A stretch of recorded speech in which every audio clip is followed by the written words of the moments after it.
Legal Tech for Africa.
One that protects our people while unlocking innovation.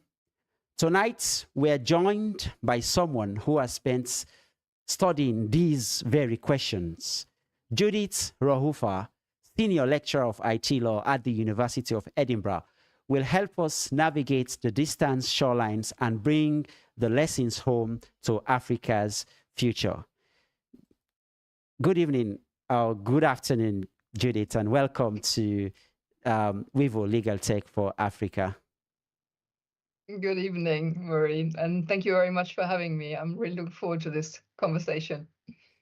Thank you. Thank you for coming to the show, and stay with us. This conversation could shape how we think about our digital freedom. So let's start the ball kicking, Judith.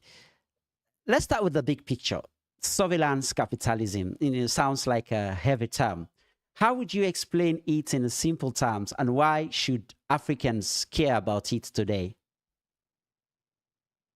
Okay, so surveillance capitalism is a term that was actually coined by an American researcher called Shoshana Zuboff, who wrote a book about it of this title a few years ago. And what it actually means is the way in which online services, online platforms generate revenue, not by charging you a fee for using their services, but by collecting personal data about you, which they then use to create profiles about you, about your likes, your dislikes, the things that you are interested in, all of these things. And those profiles are then used to target advertising at you. So the way in which these the data is collected varies quite a lot. Obviously, if you buy something from a shop like Amazon, for instance, you would give them a certain amount of personal data because they would have to send you something.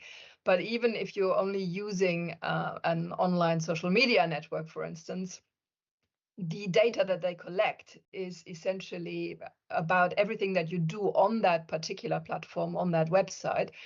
But because they use something called cookies, or these days also some other sort of tracking devices, they will be able to collect an awful lot more data about you. So they will, for instance, know what other websites you have visited, what you have done on those websites. So over time, as you use the internet and as you are a customer, essentially, or a user of a number of online services, those online services will acquire a really rather large arsenal of information about you. I always tend to say that, they know me better than my mother does. And from that, really, what we are starting to create is a sort of an information imbalance. So they will use this information to generate revenue. But on the other hand, this also means, or that is also the reason why you can use these services for free. So it's a trade-off it's sort of a tripartite trade between three parties, between the platform, between you and the advertisers. You use the platform, the advertiser pays the platform, and the advertiser gets to advertise to you. And that is what we're now calling surveillance capitalism. Perfect. Why should we as Africans, I know, I mean, there is some differences when it comes to culture and the way we do things with Europeans and or people from elsewhere. But for Africans in particular, why should we be worried about this model? Well, I mean, we should all be worried about the model, but I think Africans in particular, I think there are two sort of real issues behind this that I would probably, as a white non-African person, would highlight. One of them is that the system itself is an extractivist, exploitative system. So it is, to a certain extent, a form of colonialism, you know, and in a way, a form of colonialism that applies almost across the world. But it is a structure that, you know, Africans know very, very well in this context. And it is ultimately giving up something, you know, to people who ultimately benefit from it and who generate sort of value from it, that do not necessarily put the same value back into, you know, the countries, the economies, and so on. The other reason really is that there is very little protection available. And I think, you know, there are generally two means of protecting yourself from the surveillance capitalism. One of them is technological. So if, you know, you have a really good technological setup, very good privacy settings, and so on and so on. But that requires the sort of access to that technology, and also it requires knowledge about how to use it and all of this sort of stuff. But more importantly, probably, is the legal framework. So the problem, you know, for a region like Africa is that, of course, it is still very fragmented. It's a lot of different countries. Those countries have different rules, different laws, different levels of laws in terms of privacy protection. And that is, I suppose, where a region like Africa, you know, a continent like Africa differs from, let's say, the European Union, which has very advanced legal frameworks and where sort of technological means of protection are backed up by legal means of protection. So I think this is one of the reasons why this particular new form of colonialism, of digital colonialism, probably will affect Africa and other, you know, majority population countries more than people in the global north. Thank you. I mean, the global south has always been on the receiving end. But one thing that is clear from what you've said is the lack of reciprocal benefits from this model. It's like just one side profiting from us. What can you say as an expert in this field about how the continent of Africa, or the global south in general, can actually benefit from this sort of model? I mean, there are a number of different ways to think about, of course, and different people have sort of different priorities, I think. But the clearest way of benefit, as I said before, is access to online services. So I suppose there is a benefit to individuals in particular. There is a benefit also on the commercial level. You know, Facebook is on the one hand, for instance, a social network, but a lot of small businesses sell via Facebook. So there is a benefit in there. The problem is that this benefit is then very, very quickly leads to a dependency. And I think therein might lie the problem. And I mean, this is me now, you know, I moved to a very small Scottish village recently where I really try to integrate myself into the local community, but I don't have a Facebook account. So it was almost impossible for me to find out what was going on. It was impossible for me to find out what businesses did and what I could do. So it really, you know, creates a dependency on these platforms, even though the platforms provide an opportunity for commerce, for, you know, accessing new customers, for creating community and all of this. But it is a two-edged sword, I think. So that is one of the very big problems, I think.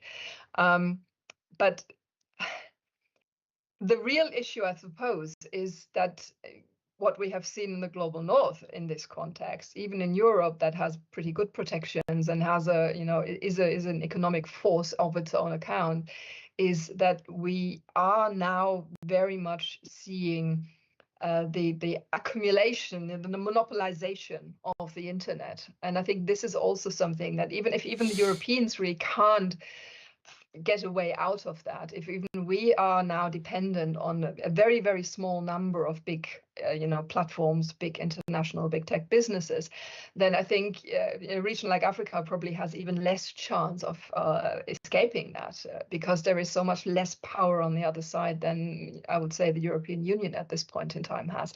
So I think these are the risks in this context, that there are benefits undoubtedly, and there are also benefits for development, for commercial development, and all of these kinds of things. But they do come at a cost, and they come at a cost mostly of dependencies on a number of very, very small providers. Perfect. So now my next question is: you've established this impact. We've seen the impact of surveillance capitalism in Europe and in the US. What lessons or warnings should Africa take from those experiences? I think one of the warnings, in an ideal world, one of these warnings would be to learn from the mistakes, that Europe and other countries made, and not fall into these dependencies. Try to develop your own systems, try to develop your own platforms, which then at least have the best interest of Africans at heart. The problem, of course, is that in reality, this would require an enormous amount of investment, an enormous amount of finance. So I feel a little bit like I am recommending an ideal scenario that may very well not be possible in practice. But I mean, at least, I suppose, at the very least, one of the things to do is to be aware of those dependencies, because at the moment, in so many areas and in so many respects, and with regard to technology, there is often a rush towards this new thing, because all we see is the benefits. And I think at least to go into this with open eyes and to understand what dependencies are being created and to what extent this is really a form of digital colonialism, I think that would probably be one of the things that Africa could do. The other thing, of course, is, to really think about creating its own legal frameworks and to do what countries can do, what governments can do to protect their citizens, and that is to put in place legal frameworks that protect, privacy rights, for instance, and other things in an online environment.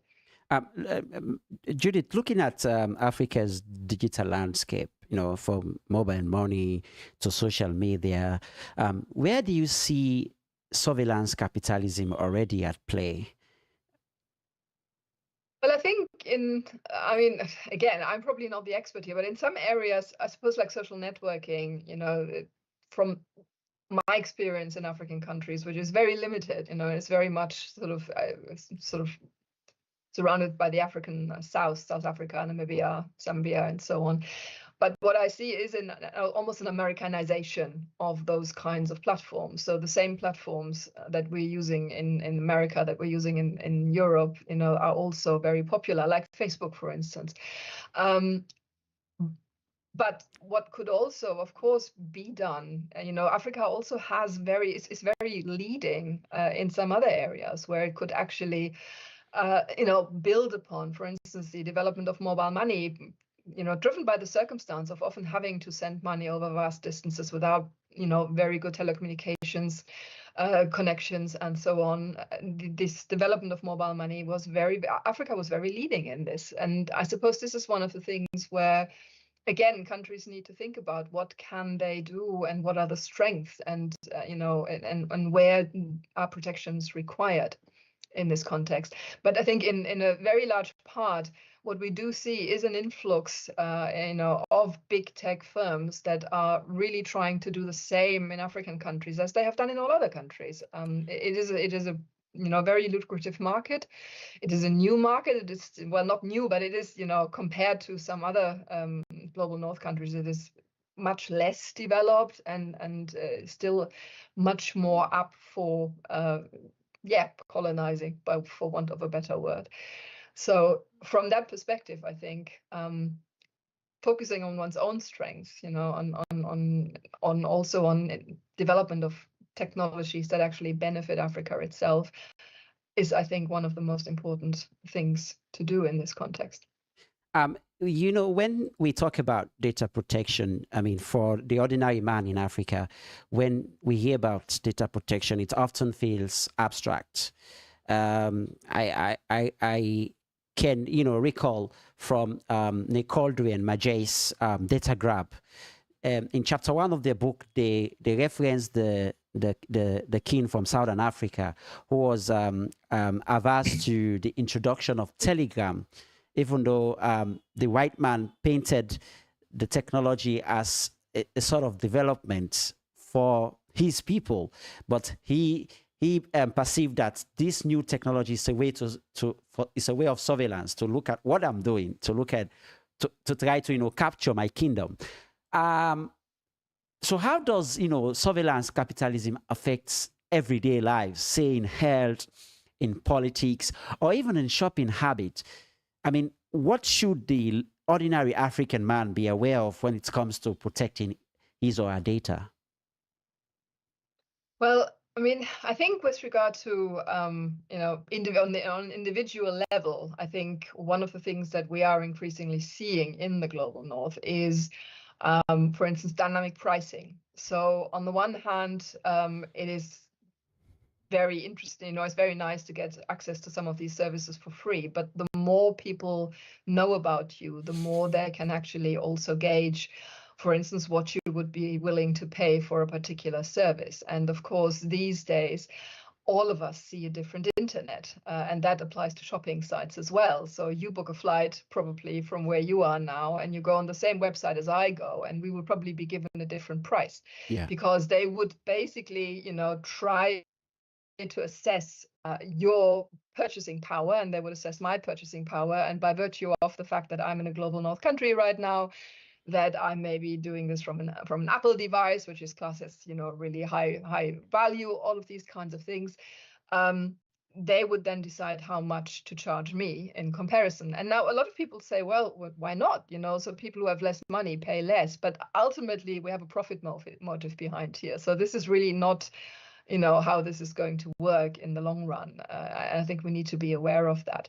The other thing, of course, also is that I do not believe, as you know, I do not believe in the internet and in surveillance capitalism as what Cory Doctorow, the US author, calls mind control, Ray. I do not believe that we can be influenced to do things that we wouldn't normally do. But I do believe that we all suffer from confirmation bias. So if we already believe something, the internet can very much make us believe more of it, and it can distract us and it can deceive us. And this is also something where our headspace needs to be protected. And again, the more somebody knows about me, the more they know where to put the lever, what will be able, what they will have to tell me to make me do a certain thing, feel a certain thing. So that, I think, is very, very important. And finally, one of the things that we are currently seeing play out in life, probably in the US, is that because of, this has gone on in the global north for quite some time. Facebook was, I think, introduced in Europe in 2007, in the US probably a little earlier than that. And what we have seen is the creation of monopolies. I think we all have to say that, because a lot of these platforms have what we call network effects. They will be more useful the more people are on them. And this means that we are now looking really at 5 big companies with regard to the majority of online services and offerings and platforms. And what we are seeing at the moment is that this also has an economic dimension.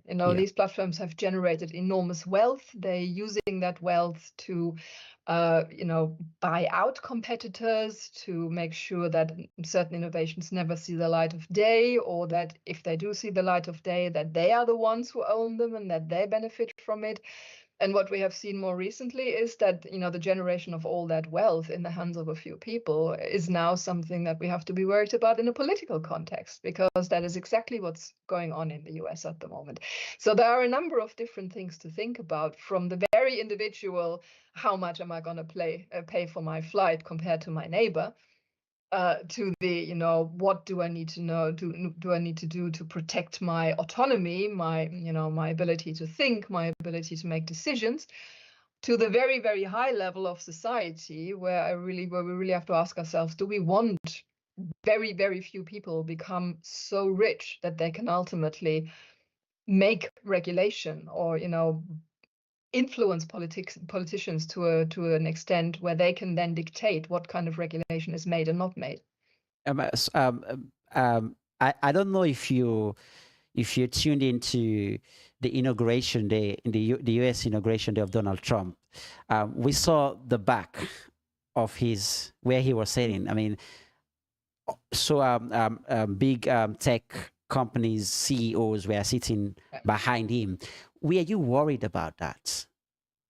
I was very worried about that, and I'm more and more worried about that, because I see now in how the Trump administration uses its political power and its economic power, trying to dictate even to the European Union what laws it can enforce against US companies operating in Europe. Not operating in the US, but operating in Europe, what laws it can enforce and what it cannot enforce. And what we're seeing, President Trump do now is to combine this threat of tariffs, which is a really big economic sanction against a country, with the demand, of more laissez-faire regulation. Now, Europe is a big bloc, and it is quite powerful economically, and it has a very, very strong human rights framework, and we will see how this plays out. But if you were then to transfer this onto, a continent like Africa, which is, as I said, more fragmented, does not have the same economic power,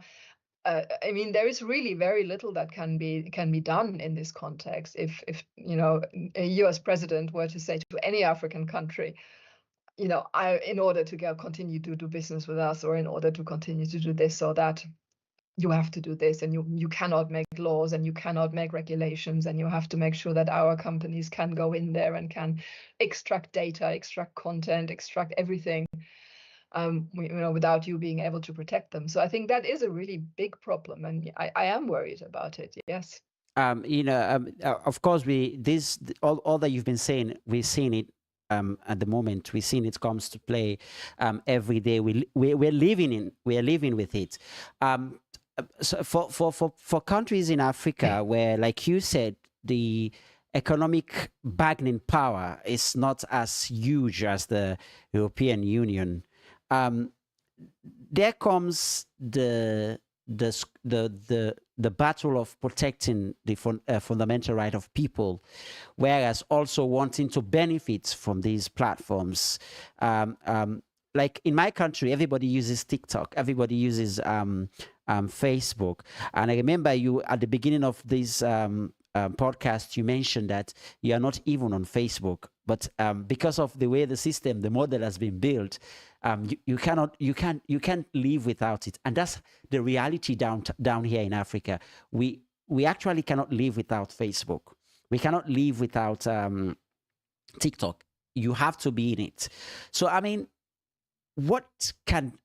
where do African governments come in? And especially I'm looking at a continental bloc now, the African Union, or perhaps the regional blocs of the ECOWAS, SADC, and what can they do? To match up this growing trend of tech oligarchy and take trampling over the rights of individuals and citizens of their country?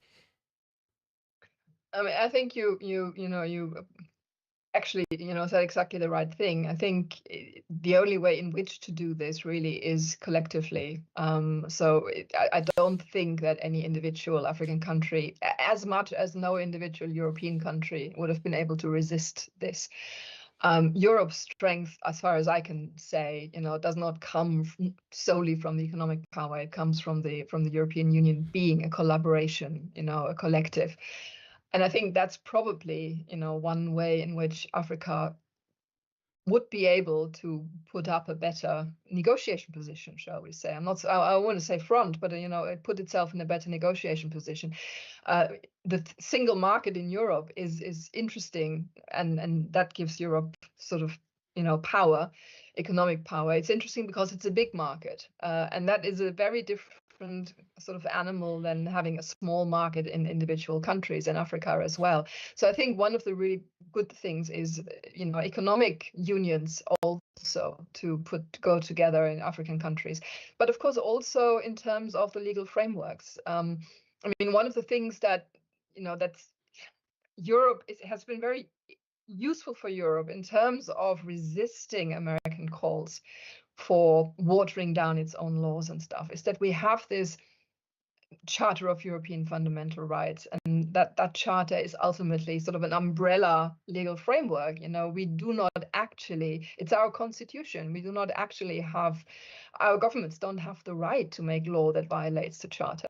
So even a President Trump who says to us, well, I don't want you to do this, I want you, I want you to make this law, we wouldn't be able to, because our courts would pull us down. So I think the African Union has made very, very good starts in this context. Some very good human rights conventions already. Yeah. There are some conventions with regard to data protection and cybersecurity. Similarly, SADC has model laws and so on. So I think a harmonization of legal frameworks, pulling together in terms of applying these frameworks, of enforcing them, that might be one way of providing some sort of protective wall. I do appreciate that that's quite difficult, but it is one way of, at least in theory, trying to come together as a collective so that there are more of you to resist this kind of, colonialism, essentially. Yeah. I mean, when you were talking about the trajectory we've taken at the moment, I remember the AI Act and how the European Union changes its. I don't know if you remember the Paris meeting with. I don't know if it was the Vice President of the US, J.D. Vance, who came and start lecturing Europeans of overregulation and stuff. So I mean, the signs are there; they're written boldly on the wall.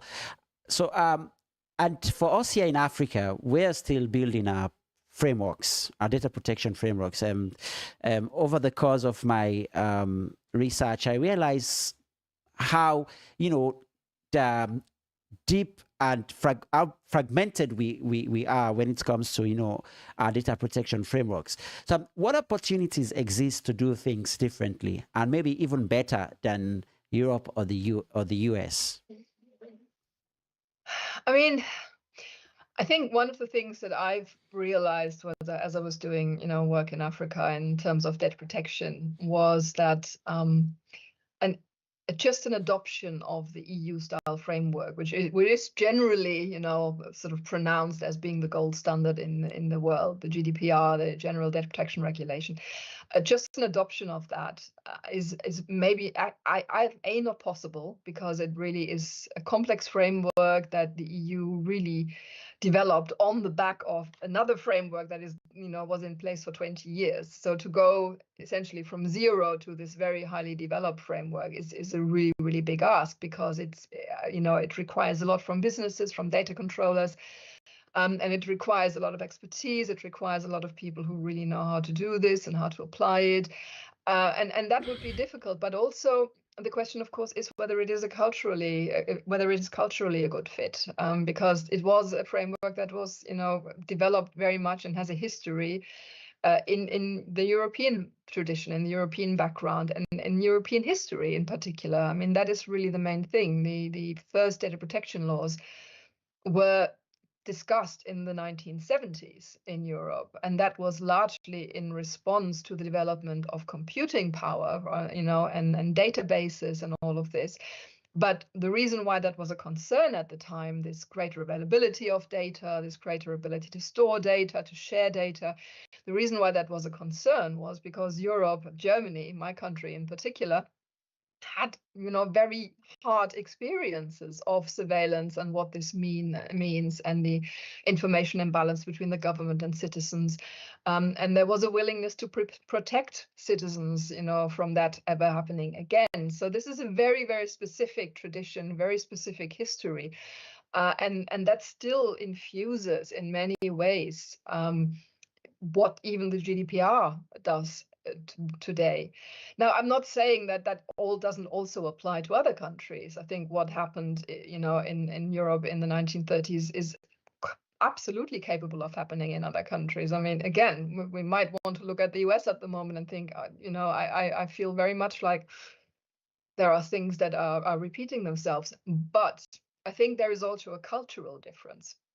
And I think this is something that Africa really needs to look at, to what extent is this cultural difference actually different enough that, the protection of privacy has maybe a different meaning for cultural, for African communities. You said before, it's very different here. And what I always found, for instance, was that there is not very much privacy in family environments.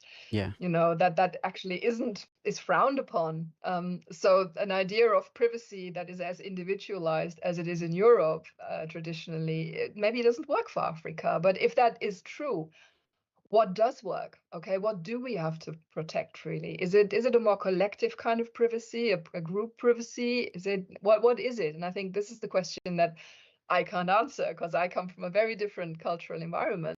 I think the best thing I can do is just to understand and to acknowledge that whatever I have encountered was very different understanding.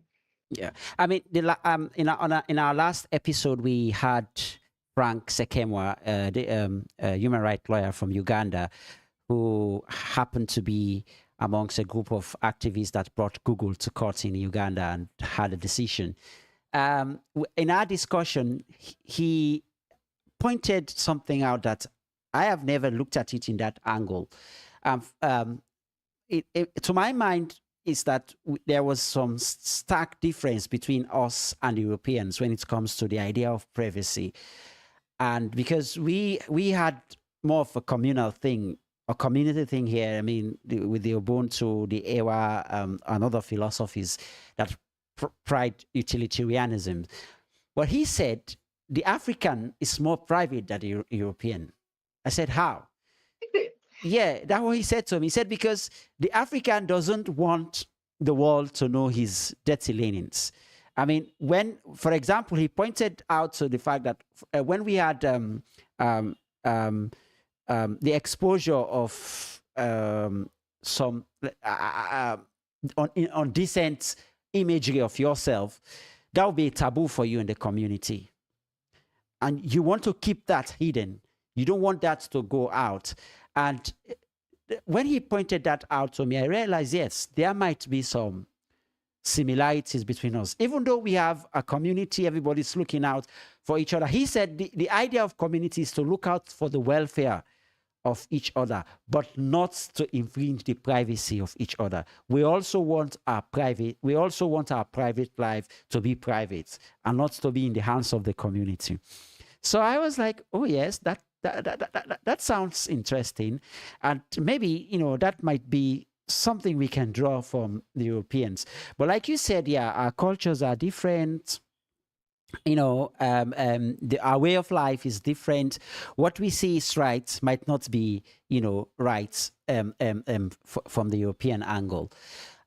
So in summary of all what you've said, Judith, is that this model encourages digital colonialism, and which has to do with exploitative data acquisition, lack of reciprocal benefits, threat to rights, which is the fundamental thing. And most importantly, according to you, which I want us to come to talk about now, is the hindrance to growth. I mean, the growth of local platforms, or the growth of Africans platform to be at the level of this platform. But one thing you've established in the beginning of this conversation is that not only African are at prey, even Europeans are at prey, because you mentioned the acquisition of innovations and other technologies like WhatsApp. WhatsApp was acquired by Facebook, So how do we balance this, to your mind? I mean, I think, one of the biggest lessons to learn is, I think, from the things we did wrong, is to look at competition law. So, not just privacy law really, but competition law, and to really use it to do the job that it was meant to do from the very beginning. I mean, this is one of the things. I am a data protection lawyer by trade, but I have developed an increasing interest in competition law and antitrust and all of this, because one of the very long-standing issues over the last 40 years probably has been that, again, coming from the US, from the Chicago School, there was this idea that as long as a monopoly building tendency didn't affect the prices that consumers paid at the till, we didn't have to worry about it. And I think what we are now seeing is that we do have to worry about it, because it creates power and takes power away at other ends. So competition law, had we applied this a little bit more strenuously, a little bit earlier, we probably wouldn't be in the situation that we're finding ourselves in now. And I think, again, from an African perspective, the easiest trajectory that I can see, if big tech does the same there as it has done everywhere else, is that it is going to look at any kind of innovation that comes out of Africa, and that it will invest in it. It will do so, appearing benevolent. It will essentially say that we are supporting the development of technology in Africa. We're supporting the skill building of African technologists, and so on and so on. But ultimately, it will do two things. It will either secure those technologies for its own portfolio, or it will make sure that those technologies do not become a threat to them. Yes.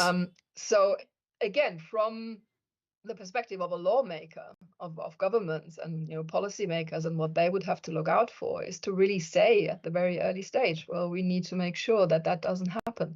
Whether or not the political clout is there, the economic clout is there, is something else. But if we're talking theory, what are the tools in the box that we could use?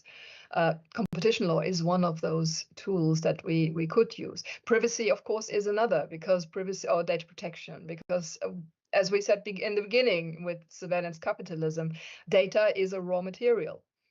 And one of the reasons why it has become so pivotal in this development is that we essentially, all of us, individuals in Europe, we sold it too cheaply.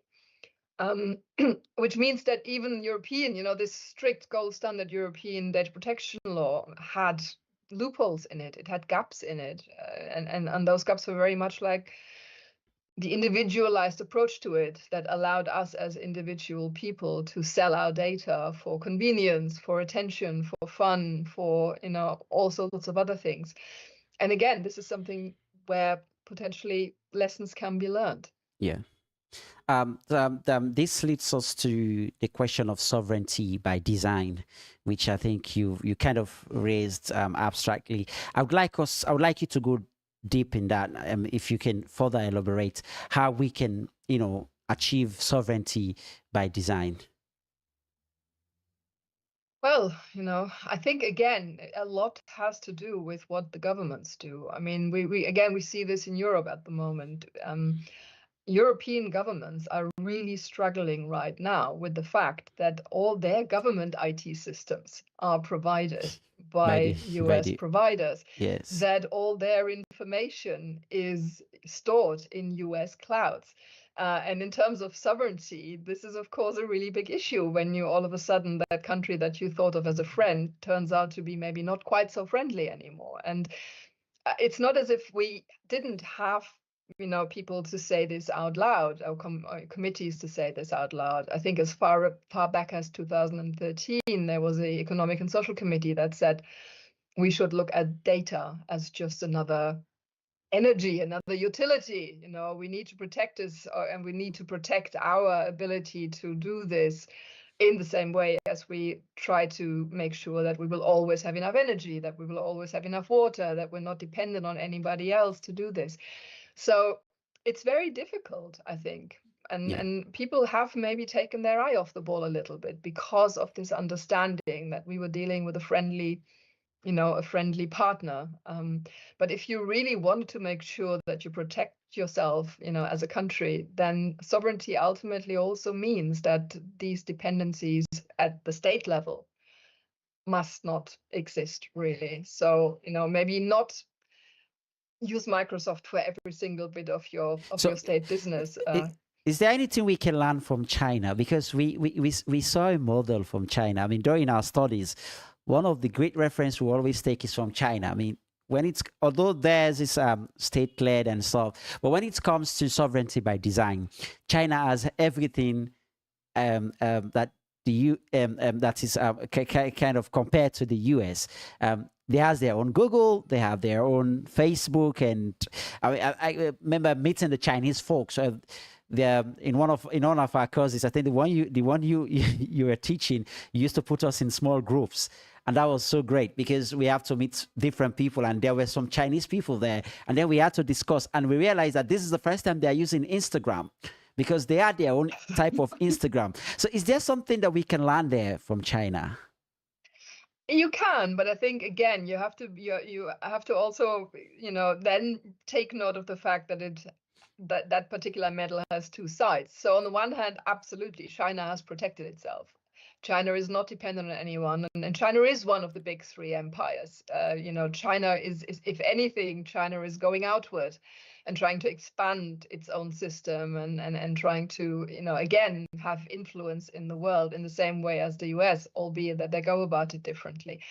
So yeah, obviously, if you could, any country could put up a golden shield. Any country could say to their citizens, you cannot access the internet outside of China. Any country could have a state-controlled social media platform that everybody needs to use. The question is, of course, one of balance between individual freedom and autonomy and state power. So ultimately, I think when we look at China, they have full sovereignty, but they also have surveillance. Yeah, the surveillance is just carried out by somebody else. So really, it's the question from a citizen's perspective really is, what kind of sovereignty do we want that gives us the maximum amount of freedom? And I think this is. Yes, No, I just wanted to ask. I mean, the idea of surveillance, which one would, as an expert of data protection, which one would you prefer? Is it surveillance by a tech company? I mean, in Anu Bradford's digital empire, there's the horizontal and vertical lines. Is it the one by the tech company of the American model, or the one by the states of the Chinese model? Which one would you prefer? I'm a European, neither, of course. I mean, no, listen, it used to be for the longest time, probably until about 2012, 2013 or so, I wasn't too worried about, commercial surveillance. I didn't like it. I was too German to actually really like, or maybe too African in a way. It was a privacy thing for me. I didn't want people to know what websites I looked at and so on. And also I was always spinning in my head, what could they do with that data? What kind of power are they accumulating and stuff? But I wasn't too worried. And at that point in time, I was always like, well, if Tesco knows more about me than my mother, then it's not really my biggest problem in life. I was very, very worried about state surveillance at that point in time. This was before Snowden. I was very worried about all of this. However, I think the problem at the moment is it makes almost no difference anymore. Yeah. Because the data gets shared anyway. So really, at the moment, we're in the worst of all worlds. We no longer have to decide between, which particular poison we would prefer, because we already have both poisons in our bloodstream. Commercial data that is collected about us by private companies is made available to governments, and governments share data, or sell government data for development and innovation purposes to commercial entities. So ultimately, as a European, I do like, what Anu Bradford then sees as the third empire, which is the empire of regulation. I want to be protected from both. And that would also then be my advice for Africa. But to have data sovereignty needs also strong guardrails. It needs safeguards. Yes. Because data sovereignty in one country by one government, as we do see in China, also then has the potential of that sovereignty being abused for political purposes. So I think what we need is, digital sovereignty within a strong human rights framework. that protects citizens also from their own governments and Yeah. from surveillance that they would be able to, inflict on them. Yeah, I mean, with what in one of my other episodes with Kegeli from Botswana, who is also a data protection lawyer in Botswana, our worry was, even if we had the sovereignty, data sovereignty, and it is, let's say, assume we have the Chinese kind of model, it is in the hands of African leaders. We've seen what they can do. We've seen what they can do with our data in manipulating political decisions, in manipulating elections.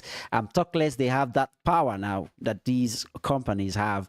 I mean, the one they have power, like for example, in my country, Sierra Leone, the government has power to shut down the internet. And most often they've done that. They've shut down the internet, leaving the people in internet blackout. I mean, imagine now they are in control of these tech companies. They would just wake up one morning and shut down Facebook or whatever sort of communication the people have, which is their fundamental right.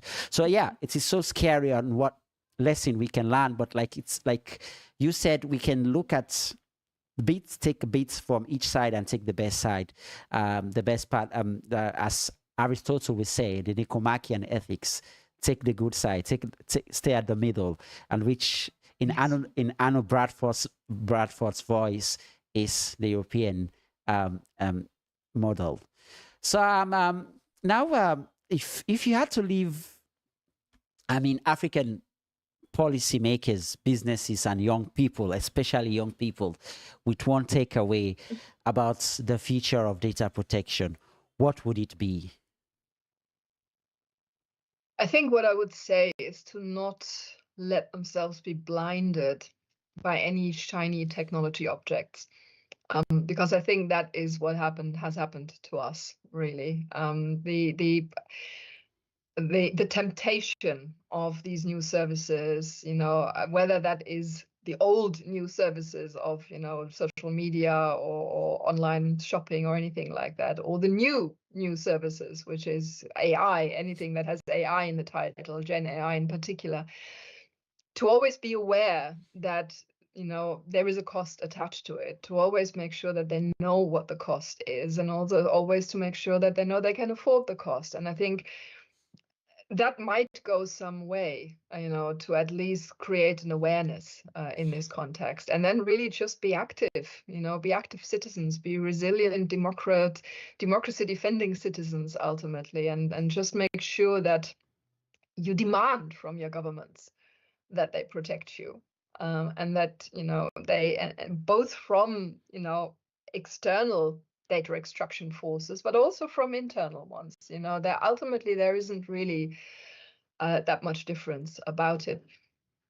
That's what I would say, to be aware and not to follow the shiny object just because it is the next new thing, and because, this is what everybody talks about. Thank you very much.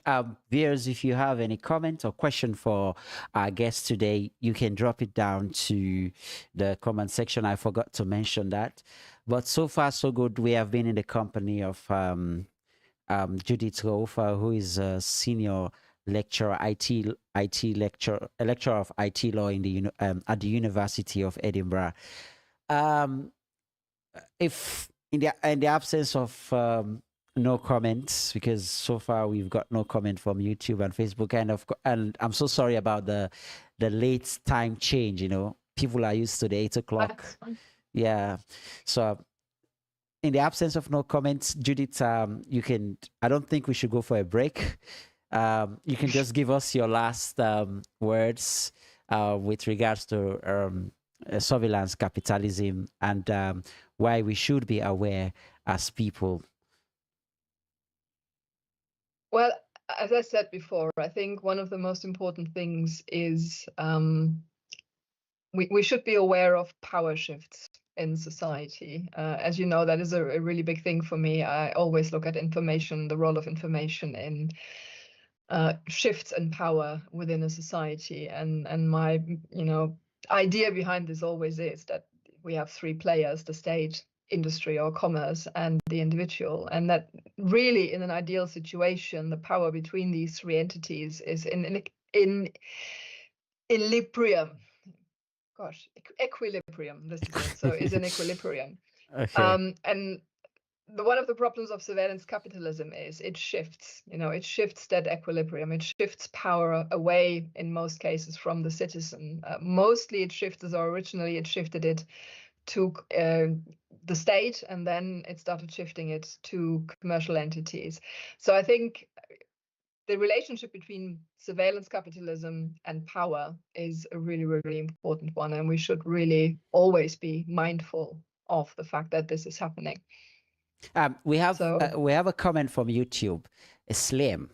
Liam is asking, how can we incentivize the development of technologies that are sovereign and independent from the US, legally or otherwise? I mean, aka, why don't we have an EU, Google, Microsoft, Meta equivalent so far, and what needs to change?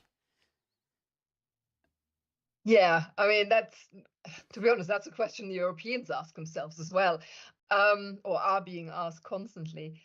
I think, as with all of these things, what is the precondition is training. You need people who have the expertise to do this. And the second, of course, is money. You do need investment of these kinds of things. So it's a question of prioritization of budgets. And I suppose that is also one of the problems, that this kind of investment competes with an awful lot of other, budget needs in many African countries. But it is ultimately an economic question that governments will have to ask themselves, whether or not this is something that they want to invest in. This is something that is a long-term need of their country, and to what extent they can do that. There is, at the moment, the gap that is created by there not being an awful lot of investment is, of course, that this gap is then filled by big tech, either by providing the services themselves or by providing the investment and thereby, controlling the outcome. I'm sorry that I don't have a better, piece of advice, because this is, again, almost saying, okay, have a different reality than the one we actually have. But one of the first things, of course, is to say, training, qualification, expertise, creating all of that in the African young people, and supporting them in developing these kinds of new technologies. I think that is probably one of the most important things. But I cannot deny that, money plays a role, and that at some stage a decision has to be made where that money will be coming from. All right, thank you, and thank you again for Liam for asking that question. So I think this is where we'll draw the curtains. Judith, thank you so much for taking time in your very, very busy schedule with the fringe going on, and to joining us here. Yes. Yeah, to joining us here this afternoon. So what a fascinating and eye-opening conversation we've had with you, Judith, on surveillance capitalism and what it means, for the future of data protection in Africa. So from distant shorelines, we've learned lessons that are not just warnings, but opportunities for Africa to shape its own digital destiny. So until we meet again next week with another insightful episode, this is where we will draw the curtains and sign out and say bye-bye. Thank you so much for tuning in. Until we meet again. Bye-bye. Thank you very much for having me. Thank you. Bye.